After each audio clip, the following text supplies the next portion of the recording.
Popping trees. Rédicage, Thierry Duval-Destia, Rédicage, Franck Diva, Maharaja deuxième, Maharaja qui revient sur Rédicage, Maharaja les deux favoris, Rédicage, Infinity Foura, Rédicage, Franck Diva, Thierry Duval-Destia, Maharaja est deuxième, Olga Bibiouet c'est troisième, Oriol Garcia quatrième, Quater Jetli cinquième.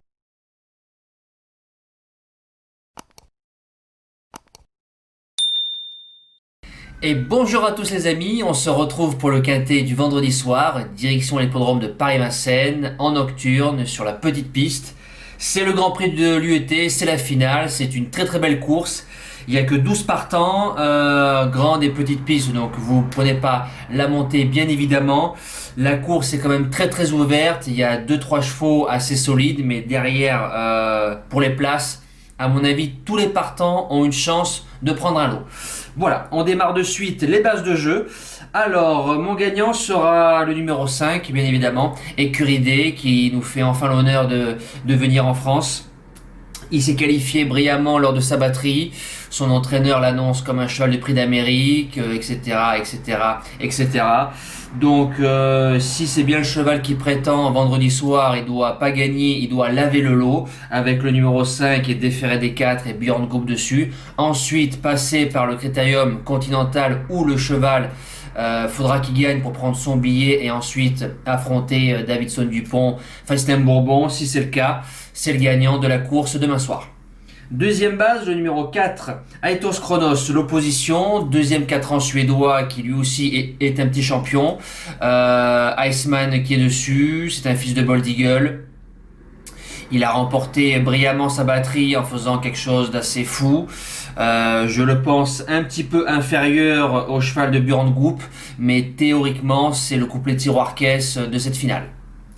Le Challenger, première chance française, Joue des Ripré, Déféré des postérieurs, Franck Nivard, Kito Sulky.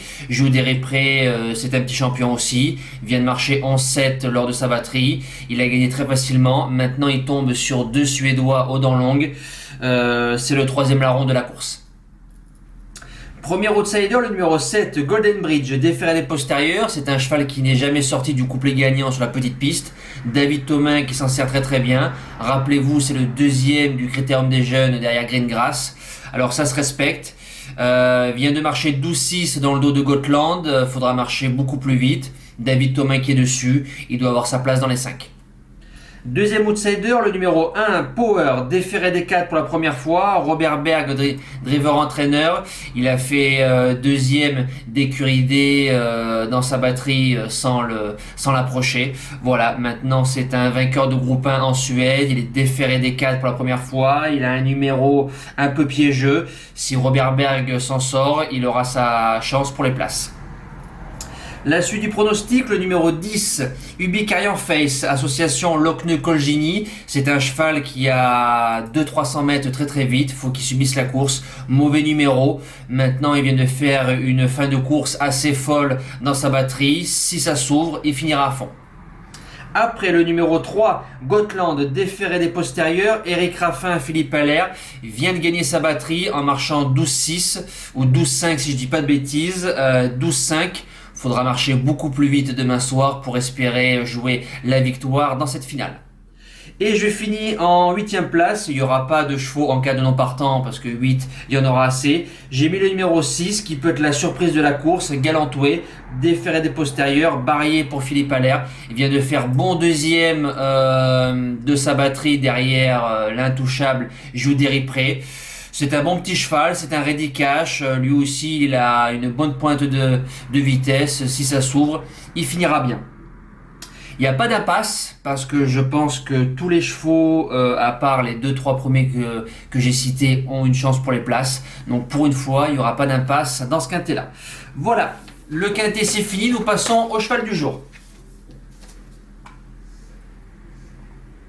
Hop, hop. Alors, le cheval du jour hier, en Réunion 1 course 1, dans le Grand National du Trot, sur l'hippodrome d'Éventard. Le numéro 4, Élite Beaufour, 10 gagnants, 25 placés, premier, donc coup de 2. Il a surclassé l'opposition, donc super. Un petit peu dommage que la cote chute à la fin. Il y a eu une murge terrible sur lui, mais c'est ainsi. Nous espérons un coup de 3 cet après-midi avec Giné des Épines. Théoriquement, il a sa place dans le couplet gagnant et j'espère le voir triompher. Pour vendredi 16 octobre, le cheval du jour en Réunion 1, course 4. C'est ça. Dans le quintet, bien évidemment. On va mettre 10 gagnants et on va mettre 25 € au placé parce qu'une course reste une course et voilà, on sait jamais. Pour moi, il doit gagner. Je pense, suivant sa cote, je le ferai que gagnant. Après, je verrai le rapport probable placé. Le numéro 5, Écurie D, dans le quintet. Björn Goop qui est dessus, donc il doit déjà poser ses jalons pour le Critérium Continental au mois de décembre. Et ensuite, pourquoi pas, affronter les meilleurs chevaux du monde dans le Prix d'Amérique. Voilà, nous les amis, on se donne rendez-vous demain pour une toute nouvelle vidéo. Je vous souhaite un excellent visionnage. Merci à tous. Ciao!